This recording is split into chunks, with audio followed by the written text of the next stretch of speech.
నరుడు శరీరంలో మనస్సులో పరిశుద్ధుడైతే తప్ప దేవాలయానికి రావడం వల్ల శివుని పూజించడం వల్ల ఫలితం కలగదు. మనస్సులో శరీరంలో పరిశుద్ధులైన వారి ప్రార్థనలకు శివుడు ప్రతిఫలమిస్తాడు.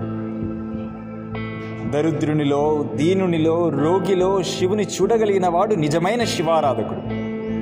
విగ్రహంలో మాత్రమే శివుని చూసేవాని పూజ ప్రారంభ దశలోనిదే.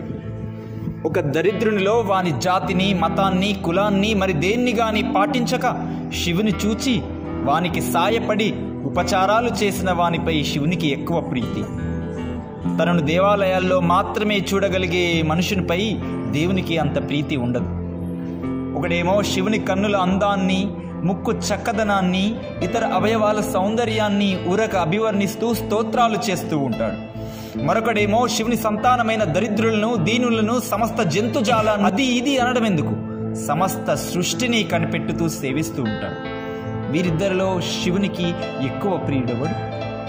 అతని బిడ్డలకు సేవ చేసేవాడే అనడంలో సందేహం లేదు.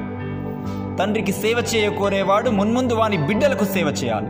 అట్లే శివుని సేవించగోరేవాడు మున్ముందు వాని బిడ్డలకు, సమస్త జంతుజాలానికి సేవ చేయాలి. శాస్త్రాలలో భగవద్భక్తుని సేవించేవారు భగవంతుని సేవకులలో పరమోత్తములని చెప్పబడింది. కాబట్టి దీన్ని సదా జ్ఞప్తి నుంచుకోండి. మీరు పరమ పవిత్రులుగా ఉండి సహాయం కోరి వచ్చే ఎవ్వనికైనా మీ శక్తి కొద్దీ ఉపకారం చేస్తూ ఉండాలని మీకు మళ్ళీ చెప్తున్నాను. ఇదే సత్కర్మ. దీని మహిమ వల్ల చిత్తశుద్ధి లభిస్తుంది.